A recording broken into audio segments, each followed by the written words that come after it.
Well, as you may well aware, I think voting closes tomorrow, midday tomorrow, in local body elections all over the country. Not as exciting as general elections generally, but way more people involved in local body elections because there are far more positions to be filled. There are mayors all over the show.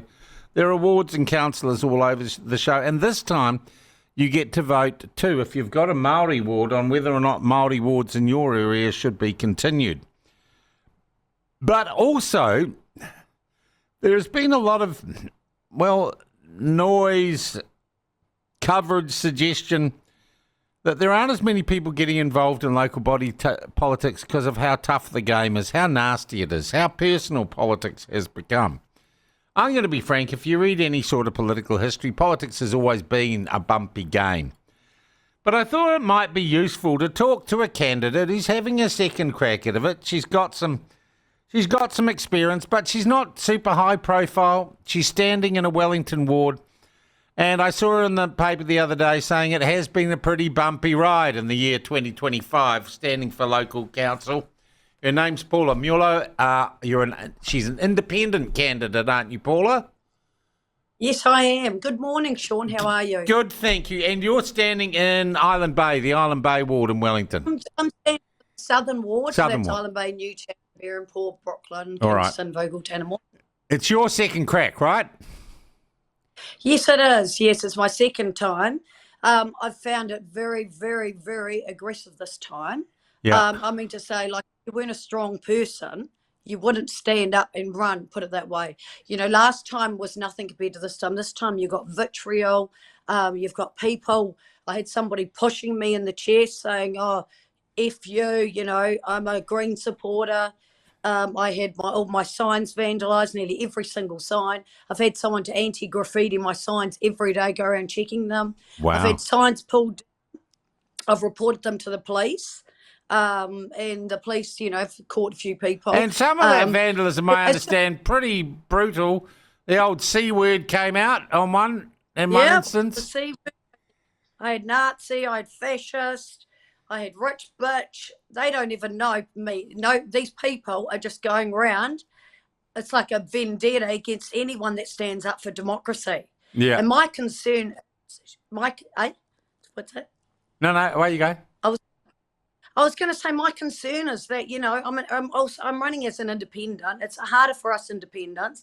We're not party backed. We're not party affiliated. We don't have teams of people volunteering for us. Yeah. So it's very, very hard for us. So to get out there, put ourselves forward, do it all by ourselves, and then get attacked through the process because we want to have our democratic voice. Yeah. You know, it's like Paula, I'd always, to try and figure out who's vandalising your billboards, it's always a good idea to look and see whose billboards haven't been vandalised.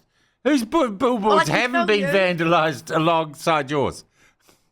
I can tell you all the Labour and Green parties, not one of them has been vandalised. Oh. Everywhere we go, it's ours. I've got mine against a lot of some of the Labour ones and next to mine, and it's just my ones that get vandalised every time. That kind of tells you something, doesn't it?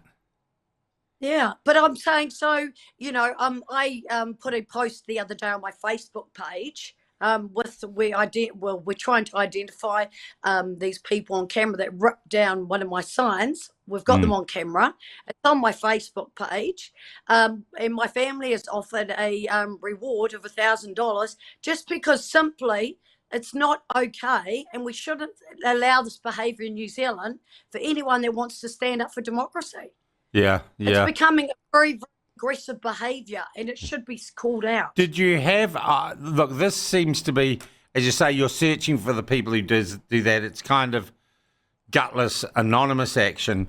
What about between what about in between the candidates themselves? How have you found your relationship with your political opponents? Well, you know, at the people are respectful actually at the events we've been to. Yeah. Apart from, I have to say, so these are our individual ward events, I'll have to say. But when we had a roadshow a number of months ago, one lady spilled water on herself and then said, assault, assault. Another lady was intimidating somebody else. They were yelling, heckling. you know, it's just not okay, you know, and really this division in the country is just getting worse and worse, and the aggressive behaviour, and it's turning into violent behaviour. You know, Yeah. when I was pushed in the chest, ran away. I was trying to video them and photograph them when they ran away. But you know, if I'd done that I would never do that to someone else, by the way. But really, it'd be all over the front page. But unfortunately, the reporting is very biased as well, because you send stories in reporting things, and they only report one side of the story. Which I was in side do they Newtown, report? the left side. Okay. I was in Newtown at an event, just to give you an idea, and one gentleman who absolutely targeted me online last time, trolled me, bullied me, misinformation, false information. I actually wrote an article on Scoop. I called him out because he said I wanted to close the Newtown Zoo, and he was actually at the event, and where I said that there's no way I would close the Newtown Zoo or consider it. I love Newtown Zoo. So I had to write a letter to the editor to retract it, which they did. But it's all misinformation, false information. You know, it's just swaying Well, why do you voters out bother, there. Paula? Why do you bother standing if it's all so terrible?